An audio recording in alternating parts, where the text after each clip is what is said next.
إن الحمد لله نحمده ونستعينه ونستغفره ونعوذ بالله من شرور أنفسنا وسيئات أعمالنا من يهده الله فلا مضل له ومن يضلله فلا هادي له وأشهد أن لا إله إلا الله وحده لا شريك له وأشهد أن محمدًا عبده ورسوله اللهم صل على محمد وعلى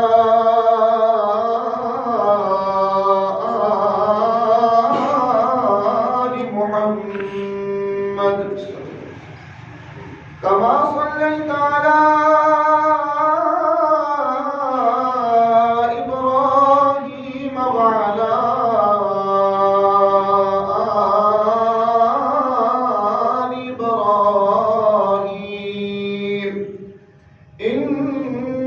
حميد مجيد اللهم بارك على محمد وعلى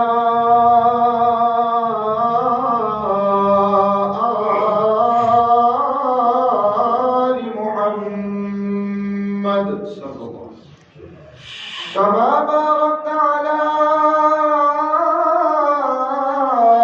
إبراهيم وعلى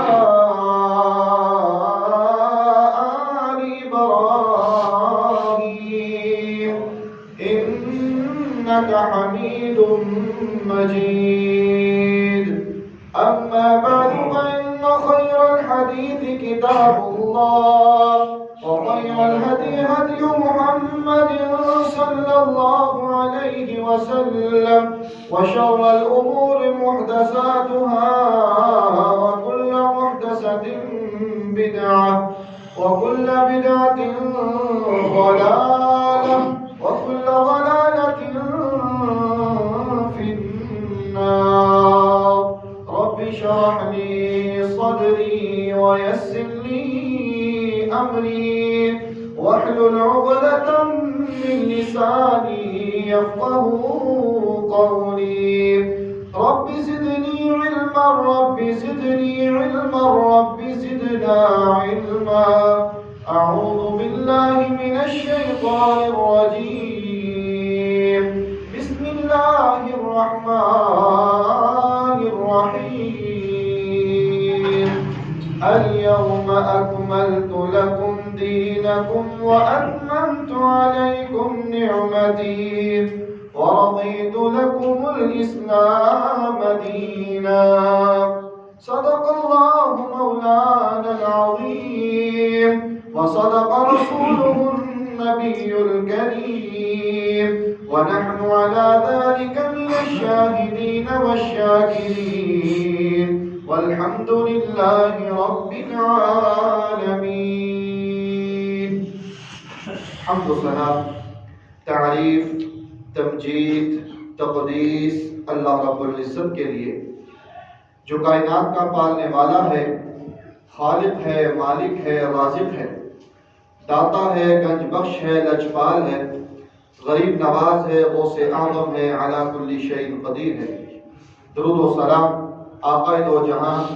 امام الانبیاء خطیب الانبیاء امام اعظم پیر اعظم مرشد اعظم رہبر اعظم امام کائنات نبی التوبہ نبی الرحمہ بشیر نذیر سراج منیر صلی اللہ علیہ وسلم کی ذات اقدس پر باری تعالیٰ سے دعا ہے کہ اللہ تعالیٰ ہمارا یہاں پر آنا بیٹھنا سننا سنانا اللہ تعالیٰ اپنی بارگاہ کے اندر منظور و مقبول فرمائے اور ہم سب کا ذریعہ نجات کا سبب بنے اللہ تعالیٰ ہم سب کو بار بار اپنے گھر کی زیارت نصیب فرمائے آج کل کے اس پرفتن دور میں نیکی کرنا بہت مشکل کام ہے.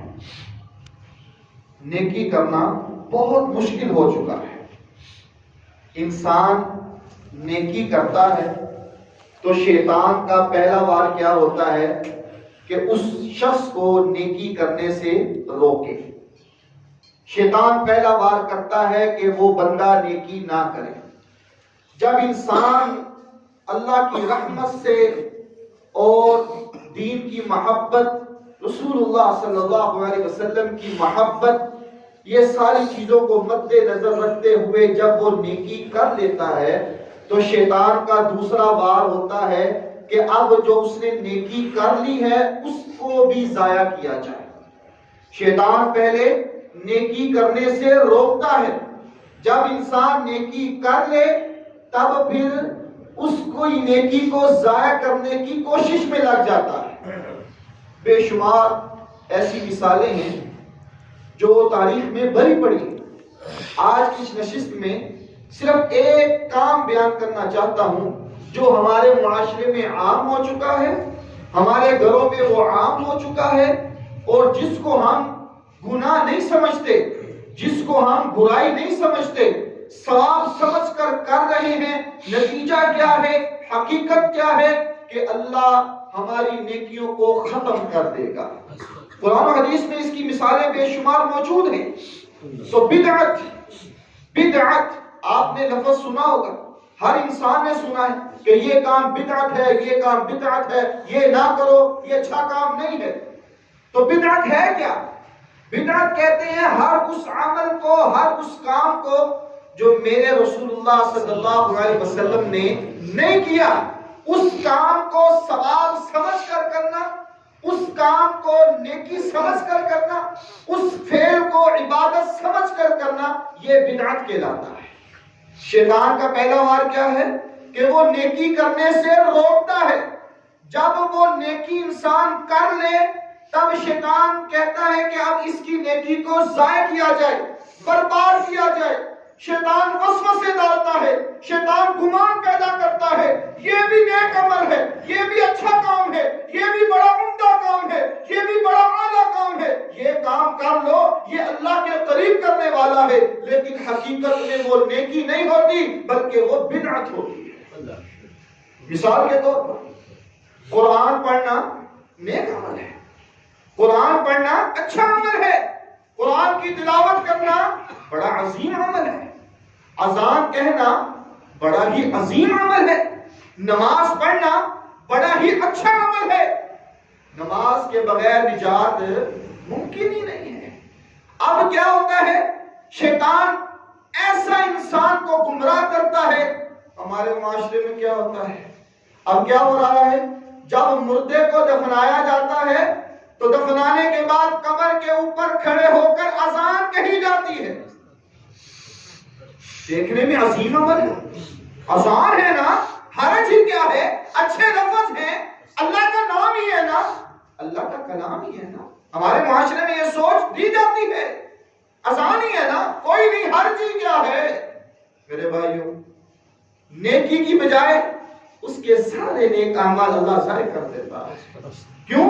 طریقہ درست نہیں ہے، راستہ درست نہیں ہے، رسول اللہ صلی اللہ علیہ وسلم سے ثابت شدہ نہیں ہے. بے شک اذان عظیم عمل ہے، لیکن طریقہ ہٹ کے طریقہ مختلف ہو گیا. اب کیا ہوا، وہ جو نیکی ملنی تھی اب وہ گناہ مل رہا. قرآن پڑھنا بڑا عظیم عمل ہے، بڑا اچھا عمل ہے. اب کیا ہوتا ہے، لوگوں کو تانے دیے جاتے ہیں، لوگوں کو کہا جاتا ہے تیرا فلاں شخص، تیرا رشتہ دار، تیرا عزیز و اقارب، تیرے برادری والا، تیرا بھائی فوت ہو گیا. اب تم کیا کرو، قرآن پڑھ پڑھ کر اس کو بخشواؤ، اس کی روحوں کو ثواب پہنچاؤ، قرآن پڑھو. دنیا میں محمد صلی اللہ علیہ وسلم آئے، آپ سے بڑھ کر کوئی نیک نہیں ہے. سب سے زیادہ تلاوت کرنے والے آپ صلی اللہ علیہ وسلم تھے. آپ کی زندگی میں آپ کی پیاری بیوی سیدہ خدیجہ رضی اللہ تعالی عنہا فوت ہوئی. آپ نے ایک مرتبہ بھی نہیں کہا کہ میں نے جتنا قرآن پڑھا ہے اس کو میں بخشوا دوں. میری بیوی کی روح کو اللہ بخش دے اس قرآن کی وجہ سے. آپ نے ایک مرتبہ بھی نہیں کہا. آپ کی کتنی بیٹیاں تھیں؟ 4. آپ کی زندگی میں کتنی فوت ہوئی؟ 3. آپ نے ایک مرتبہ بھی نہیں کہا کہ اللہ میں نے راتوں کو قرآن پڑھا, اللہ میں نے دن کو قرآن پڑھا, اللہ میں نے اپنی زبان سے قرآن کو پڑھا, اللہ اس قرآن کی وجہ سے میری بیٹیوں کی روحوں کو بخش دے. آپ نے نہیں کہا. کیوں؟ ثابت اللہ نے حکم ہی نہیں دیا, طریقہ درست نہیں ہے. اگر قرآن پڑھنا نیک عمل ہے, اگر طریقہ مختلف ہو جائے گا, طریقہ خراب ہو جائے گا, تو وہ نیکی جو ہے وہ ضائع ہو جائے گی اور انسان کے اعمال میں گناہ آ جائیں گے. میرے بھائیوں, نیک اعمال کرنا یہ اللہ کی بہت بڑی رحمت ہے. نیک اعمال کرنا اللہ کی رحمت ہے. لیکن نیک اعمال کرنے سے صرف کامیابی نہیں, بلکہ نیک اعمال کو سنبھالنا یہ بہت بڑی کامیابی ہے جس کی آج ہمارے معاشرے میں ضرورت ہے. رسول اللہ صلی اللہ علیہ وسلم کا فرمان, آپ صلی اللہ علیہ وسلم نے فرمایا کہ من عمل عملا لیس علیہ امرنا فہو رد, کہ جس عمل پر ہماری مہر نہیں, جس کام کا ہم نے حکم نہیں دیا, جس عمل کا ہم نے آرڈر نہیں دیا, اگر وہ انسان کر لے تو وہ ضائع ہے, وہ رد ہے. من احدث فی امرنا ھذا ما لیس منہ فہو رد, کہ رسول اللہ صلی اللہ علیہ وسلم نے فرمایا کہ کس انسان نے ایسا عمل کیا, ایسا کام کیا جس کے بارے میں ہم نے حکم ہی نہیں دیا, ہم نے اس کے بارے میں آرڈر ہی نہیں دیا, وہ جتنا مرضی عظیم عمل کیوں نہ ہو, جتنا مرضی اچھا عمل کیوں نہ ہو, جتنا مرضی بڑا عمدہ اعلیٰ عمل کیوں نہ ہو, اللہ کے ہاں وہ مردود ہے, وہ ضائع ہے, اس کی کوئی وقت نہیں ہے. آج 12 ربیع الاول کا دن ہے.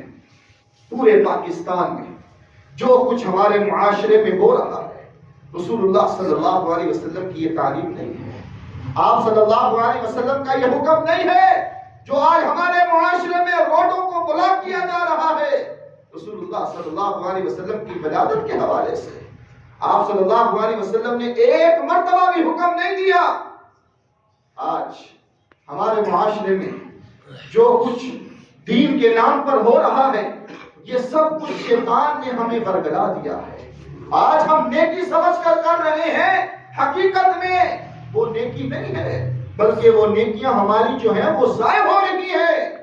اور آج ہمارے معاشرے میں عید میلاد النبی کے حوالے سے جو دلائل دیے جاتے ہیں, جو باتیں کی جاتی ہیں, ان میں سے پہلے نمبر پر یہ کہا جاتا ہے کہ اللہ کے نبی صلی اللہ علیہ وسلم ہر پیر والے دن روزہ رکھا کرتے تھے.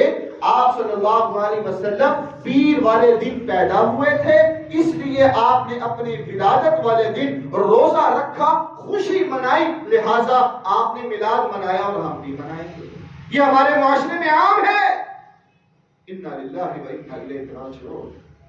یہ بات بالکل غلط ہے, درست نہیں ہے. تاریخ کو پڑھیں, حدیث کا مطالعہ کریں. اللہ کے نبی صلی اللہ علیہ وسلم ہر پیر اور جمعرات والے دن روزہ رکھا کرتے تھے. یہ آپ کا معمول تھا. سال میں ایک مرتبہ نہیں, ہر پیر اور جمعرات والے دن روزہ رکھا کرتے تھے. اور آج دلیل دی جاتی ہے کہ آپ نے اپنی ولادت والے دن روزہ رکھا, لہذا میلاد ثابت ہے. یہ بات بالکل درست نہیں ہے, کیونکہ آپ نے ہر پیر اور جمعرات والے دن روزہ رکھا.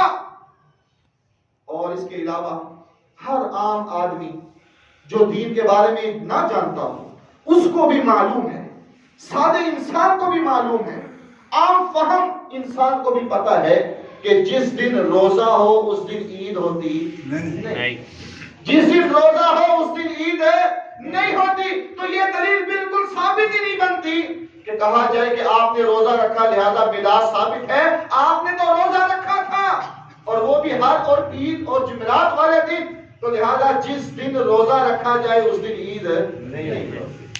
دوسرے نمبر پر ہمارے معاشرے میں لوگوں کو جو دلائل دیے جاتے ہیں, لوگوں کو باتیں کی جاتی ہیں کہ آؤ آ جاؤ, یہ ثابت ہے, یہ ثابت ہے. میرے بھائیوں نہیں, قرآن کا مطالعہ کیجئے, حدیث کا مطالعہ کیجئے، اپنے اندر یہ شعور پیدا کیجئے، بیدار ہو جائیے۔ اللہ نے ہم سے پوچھ لینا ہے کہ میرے بندے تجھے زندگی دی، میرے بندے تجھے مہلت دی، میرے بندے تجھے میں نے یہ ٹائم دیا، تو نے کیا کیا؟ اللہ نے یہ نہیں پوچھنا کہ بتلا تو کتنا کام کر کے آیا، کتنا کاروبار کر کے آیا، تو نے کتنے پیسے کمائے۔ اللہ نے یہ نہیں پوچھنا، بلکہ کیا سوال ہونا ہے، اللہ نے جو ذمہ داری ہماری لگائی ہے، اللہ نے اس ذمہ داری کے متعلق پوچھنا ہے۔ وما خلقت الجن والانس الا ليعبدون، کہ اللہ نے جن اور انسانوں کو پیدا کیا ہے صرف اپنی عبادت کے لیے۔ اور آج کا مسلمان عبادت کر رہا ہے، اور وہ بھی اللہ کو ناراض کر کے شیطان کے جال میں آ گیا ہے، شیطان کے جال میں آ گیا ہے۔ آج ہمارے معاشرے میں جو دلائل دیے جاتے ہیں وہ کہتے ہیں جی کہ دیکھیں خواب آیا، خواب میں ابو لہب آیا، ابو لہب خواب میں آیا اور اس سے پوچھا گیا کہ بتا تیرا معاملہ کیا تھا، تیرا معاملہ کیسا تھا، کیا ہوا؟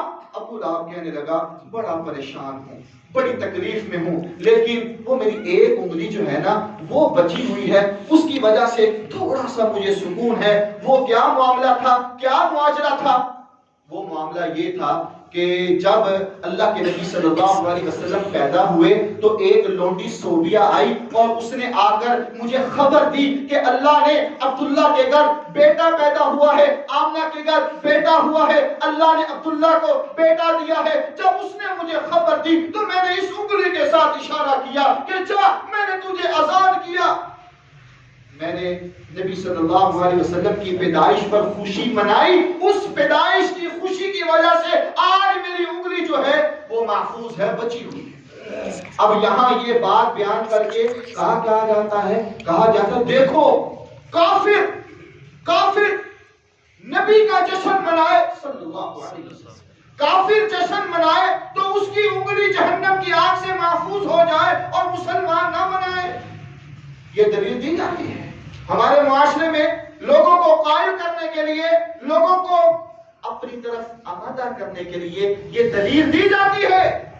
دلیل بالکل غلط ہے۔ وہ من گڑت بات تو آپ نے سمجھ لی، اس من گڑت بات کو تو آپ نے سمجھ کر واہ کروا لیا، اس بات کو بیان کر کے لوگوں کو مائل کر لیا، لیکن اس بے ایمان انسان نے قرآن نہیں پڑھا، قرآن نہیں بیان کیا۔ اللہ نے تو قرآن میں کہہ دیا تبت یدا ابی لہب وتب ما اغنى عنه ماله وما كسب سيصلى نارا ذات لهب وامرأته حمالة الحطب في جيدها حبل من مسد۔ اس من گھڑت بات کو دلیل بنا کر میلاد کے ثابت ہونے کی بات کر رہے ہو، لیکن قرآن نہیں پڑھ رہے۔ قرآن میں اللہ کیا کہہ رہا ہے؟ تبت یدا ابی لہب وتب، ابو لہب کے دونوں ہاتھ ٹوٹ جائیں، ضائع ہو جائیں۔ دونوں ہاتھوں میں کتنی انگلیاں ہوتی ہیں؟ 10۔ اللہ قرآن میں کہہ رہا ہے کہ 10 انگلیاں، دونوں ہاتھ ضائع ہو جائیں، ٹوٹ جائیں، برباد ہو جائیں۔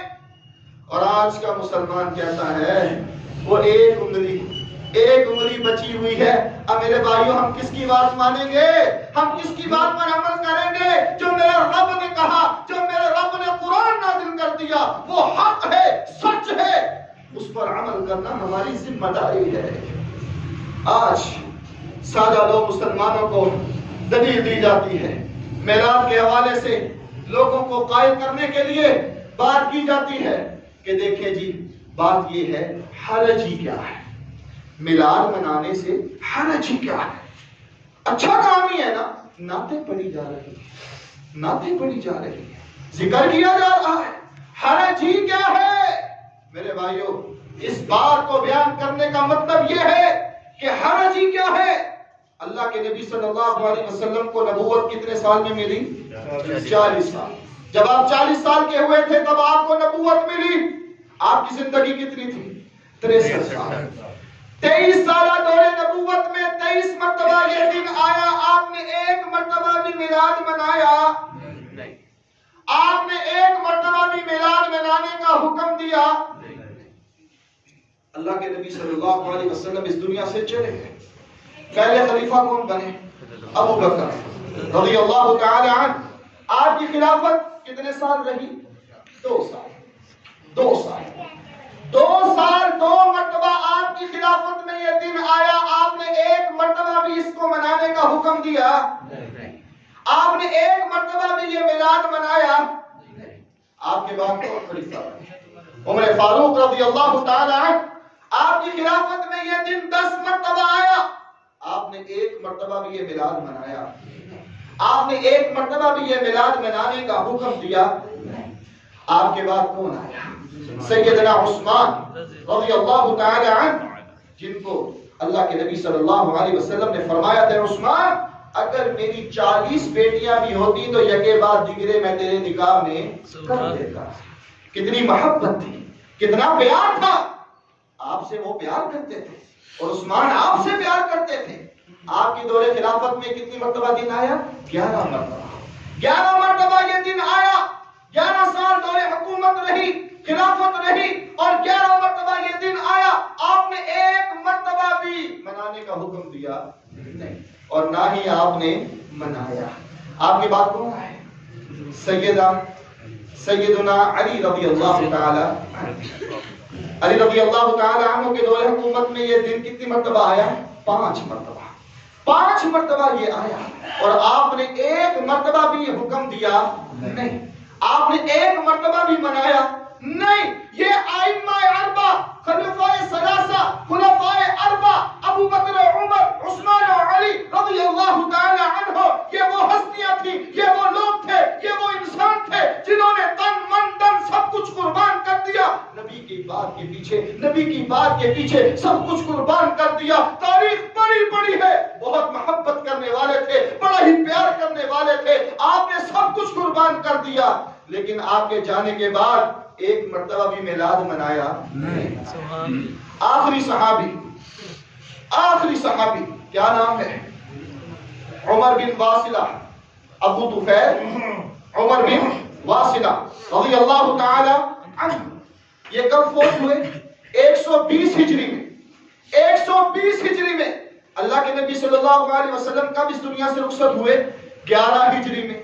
11 ہجری اور آخری صحابی اس دنیا سے رخصت ہو رہا ہے 120 ہجری۔ 100 سال صحابہ کا دور رہا، تقریباً 100 سال، اور کسی صحابی نے بھی ایک مرتبہ یہ دن منایا نہیں۔ تو یہ دین کا حصہ کیسے ہو سکتا ہے؟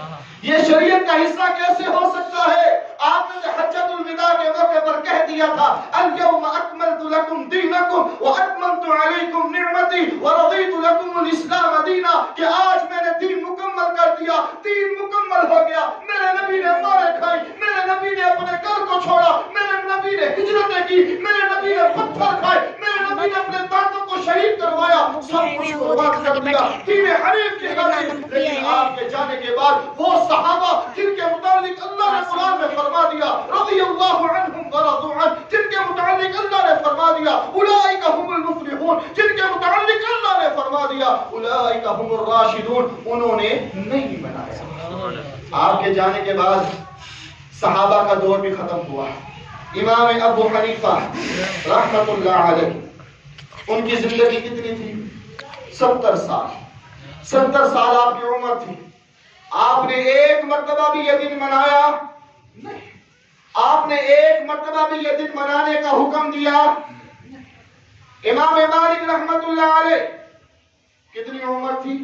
86 سال، آپ نے ایک مرتبہ بھی یہ دن منانے کا حکم دیا۔ یہ متفقہ امام ہے، ائمہ اربع جن کو پوری دنیا مانتی ہے کہ یہ سب سے بڑے امام تھے۔ امام شافعی رحمت اللہ علیہ، آپ کی عمر کتنی تھی؟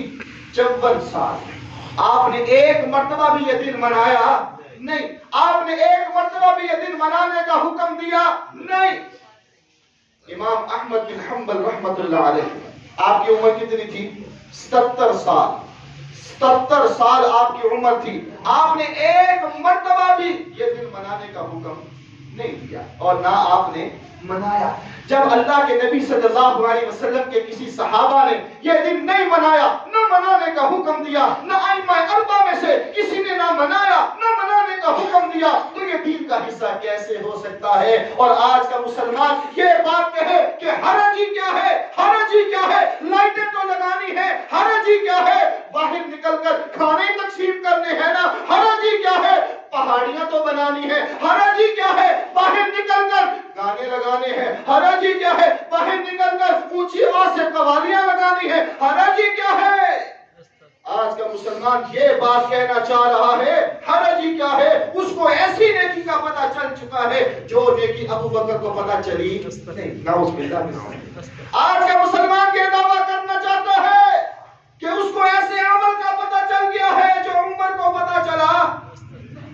آج کا مسلمان یہ کہنا چاہتا ہے کہ اس کو آج ایسے عمل، ایسے فعل، ایسے کام کا پتہ چل چکا ہے جو عثمان و علی کو پتہ چلا نہیں، جو ابو حنیفہ رحمت اللہ علیہ کو پتہ چلا نہیں، جو امام احمد، امام مالک، امام شافعی رحمت اللہ علیہ کو جس کے بارے میں پتہ چلا نہیں۔ تو میرے بھائیو، یہ حرج جو ہے، یہ حرج ہی انسان کو تباہ کر دے گا۔ یہ بدعت جو ہے یہ انسان کو ضائع اور برباد کر دے گا۔ انسان کے جو گناہ ہیں وہ بڑھتے جائیں گے، نیکیاں ختم ہو جائیں گی، نیکیاں برباد ہو جائیں گی۔ کیوں؟ کیونکہ رسول اللہ صلی اللہ علیہ وسلم نے فرمایا کہ لیس علیہ امرنا فہو رد، من عمل عملا لیس علیہ امرنا فہو رد۔ ہم تو شریعت کے پابند ہیں، ہم تو رسول اللہ صلی اللہ علیہ وسلم کے فرمان کے پابند ہیں، ہم تو قرآن کے پابند ہیں، ہم تو حدیث کے پابند ہیں، ہم تو آپ کے ارشاد کے پابند ہیں۔ اپنی مرضی کر سکتے نہیں، حرج نہیں ہے، لیکن اپنی مرضی چل سکتی نہیں، چل سکتی اپنی مرضی، اپنی خواہش، اپنی پسند چل سکتی نہیں، چل سکتی۔ اگر قرآن میں ہے، اگر حدیث میں ہے، اگر رسول اللہ صلی اللہ علیہ وسلم نے کہا ہے، اگر صحابہ سے ثابت ہے تو وہ دین کا حصہ ہے، اگر ثابت نہیں تو وہ دین کا حصہ ہو سکتا نہیں، ہو سکتا۔ آج ہمارے معاشرے میں یہ دلیل بھی دی جاتی ہے، کہا جاتا ہے کہ منع کی دلیل دکھاؤ۔ ہم میلاد منا رہے ہیں، منع کی دلیل دکھاؤ۔ اگر آپ قرآن و حدیث سے منع کی دلیل دکھا دو تو ہم نہیں منائیں گے۔ مثال دے کر بات سمجھانا چاہتا ہوں۔ کوئی شخص باہر جائے مسجد سے اور کوئی انسان اس کو کہے کہ حضرت یہ آپ کی موٹر سائیکل ہے۔ وہ مسجد سے باہر جانے والا انسان کہے کہ نہیں، میری موٹر سائیکل نہیں ہے۔ اب وہ کہے اچھا آپ کی نہیں ہے، دلیل دو۔ آپ کی موٹر سائیکل نہیں ہے، دلیل دو۔ وہ انسان نمازی کہے گا کہ اللہ کے بندے دلیل تو وہ دے گا جو یہ ایک بات کہے کہ موٹر سائیکل میری ہے۔ دلیل تو وہ دے گا جو یہ بات کہے کہ موٹر سائیکل میری ہے۔ تو میلاد جو منائے دلیل تو وہ دے گے، میلاد تو جو منا رہا ہے دلیل تو اس کی طرف سے بنتی ہے۔ تو میرے بھائیو، اس میلاد کا ثبوت نہیں ہے۔ عمل اچھا ہی کیوں نہ ہو، اگر میرے رسول اللہ صلی اللہ علیہ وسلم کی مہر نہیں ہے تو وہ عمل قابل عمل نہیں ہے، وہ عمل ضائع ہو جائے گا، وہ کتنا ہی اچھا عمل کیوں نہ ہو۔ آج ہم لوگ دین سے دور ہو گئے ہیں، آج ہم لوگ قرآن سے دور ہو گئے ہیں۔ اب کیا سوچ ہے؟ اچھا جی، جو جدھر لگا ہے لگا رہے، جو کرتا ہے کرتا رہے، جو کر رہا ہے کرتا رہے، ہمیں کوئی پرواہ نہیں۔ اللہ کے بندو، اللہ نے پوچھ لینا ہے، اللہ نے پوچھنا ہے۔ آج ہمارے اکثر معاشرے میں یہ بات بھی ہے کہ بچے جو ہیں وہ تنگ کر رہے تھے، ان کی خوشی کی خاطر ہم نے اپنے گھروں میں لائٹوں کو اہتمام کے ساتھ لگوا دیا ہے۔ ہماری نیت نہیں ہے، ہماری نیت نہیں تھی، ہمارا ارادہ نہیں تھا، بس کیا کریں، بچے جو ہیں وہ پھر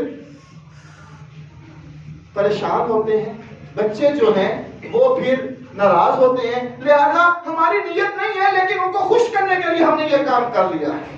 آپ نے فرمایا من تشبہ بقوم فہو منہم، من تشبہ بقوم فہو منہم، جو انسان جن کی مشابہت اختیار کرے گا وہ انہی میں سے ہوگا، وہ انہی میں سے اٹھایا جائے گا، وہ انہی میں سے ہوگا۔ اور آج کا مسلمان کس راہ پر چل گیا ہے، ہمیں فکر کرنی چاہیے، ہمیں اپنی اصلاح کرنی چاہیے۔ آپ صلی اللہ علیہ وسلم کا وہ فرمان ذہن میں رکھنا چاہیے کہ آپ نے فرمایا من وقر صاحب بدعۃ فهو عان على هدمه الاسلام، من وقر صاحب بدعۃ فهو على هدمه الاسلام۔ آپ نے کیا فرمایا کہ جس انسان نے کسی بدعتی انسان کی توقیر کی، کسی بدعتی انسان کی عزت کی. ایک ہوتا ہے بدعت کرنے والا، وہ تو ہے مردود، اس کے نیکیاں جو ہیں وہ ضائع ہیں. ایک ہوتا ہے بدعت کرنے والا اور ایک ہے بدعتی کا احترام کرنے والا. بدعت نہیں کرتا لیکن بدعتی کا احترام کرتا ہے. اب کیا ہوتا ہے جی کہ کہیں پر کل ہو رہے ہو، کہیں پر قرآن خوانی ہو رہی ہو تو کیا کریں جی، اب دنیا بھی تو رکھنی ہے نا، رشتہ داری بھی تو رکھنی ہے نا، عزیز و اقارب کو بھی تو دیکھنا ہے نا، بہن بھائیوں کو بھی تو دیکھنا ہے. آپ نے فرمایا من وقر صاحب بدعت، جس نے کسی بدعتی انسان کی توقیر کی، عزت کی، ادب کیا، احترام کیا، وہ ایسا ہے جیسے اس نے اسلام کی عمارت کو گرانے میں اس کا ساتھ دیا. بدعتی انسان جو ہے وہ ایسا ہے جیسے وہ اسلام کی عمارت کو گرا رہا ہے. اور جو اس کی توقیر کرتا ہے، اس کا ادب کرتا ہے، اس کا احترام کرتا ہے، وہ ایسے ہے جیسے کہ اس نے اس کا ساتھ دیا.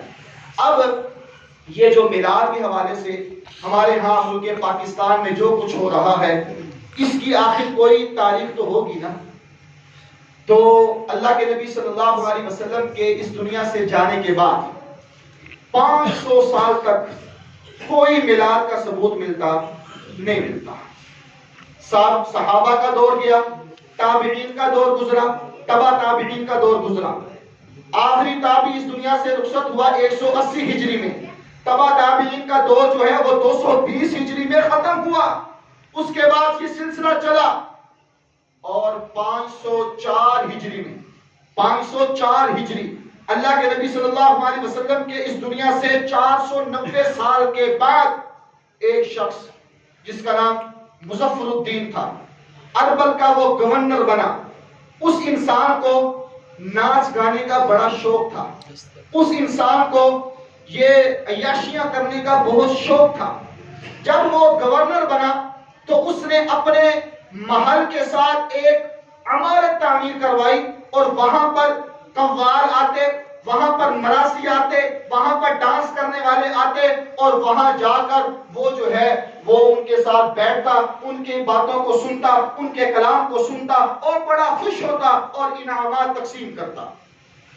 یہ سلسلہ 504 ہجری میں شروع ہوا. اب یہ چلتا رہا. اس دور کا ایک مشہور عالم جس کا نام ابن دحیہ کلبی تھا، بڑا مکار انسان تھا. حافظ ابن حجر الاسقلانی رحمہ اللہ فتح الباری جنہوں نے صحیح البخاری کی شرح لکھی ہے، انہوں نے لکھا ہے کہ یہ دحیہ کلبی جو تھا یہ کذاب انسان تھا، سلف صالحین کے بارے میں جھوٹ بولتا تھا. یہ انسان جو تھا یہ مکار تھا. سب لوگ اس پر متفق ہیں کہ یہ انسان سچا نہیں ہے. اب وہ ابن دحیہ کلبی جو تھا وہ خراسان جانے کے لیے سفر کر رہا تھا.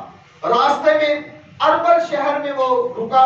اس کو پتا چلا کہ یہاں کا گورنر جو ہے جس کا نام مظفر الدین ہے، اس کو یہ ناچ گانے کا بڑا شوق ہے، اس کو یہ عیاشیاں کرنے کا بہت شوق ہے.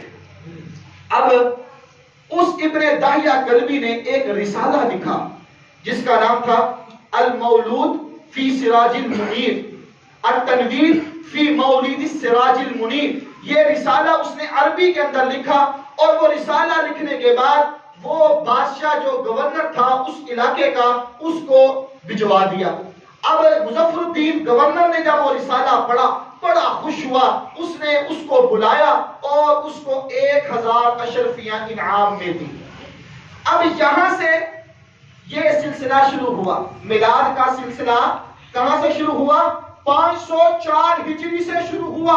اللہ کے نبی صلی اللہ علیہ وسلم کے اس دنیا سے رخصت ہونے کے 490 سال کے بعد یہ سلسلہ شروع ہوا اور چلتا چلتا چلتا آج ہمارے معاشرے میں یہ اتنا عام اور اتنے عروج پر چل چکا ہے کہ ہر مسلمان تقریباً اس دلدل میں دنس چکا ہے. ہمارے معاشرے میں بر صغیر ہندوستان یہاں پہلے 12 وفات منائی جاتی تھی. 12 وفات. عید میلاد النبی نہیں. 5 جولائی 1933 میں 5 جولائی 1933 میں پہلا جلوس لاہور میں نکلا. اس سے پہلے یہ کیا تھا؟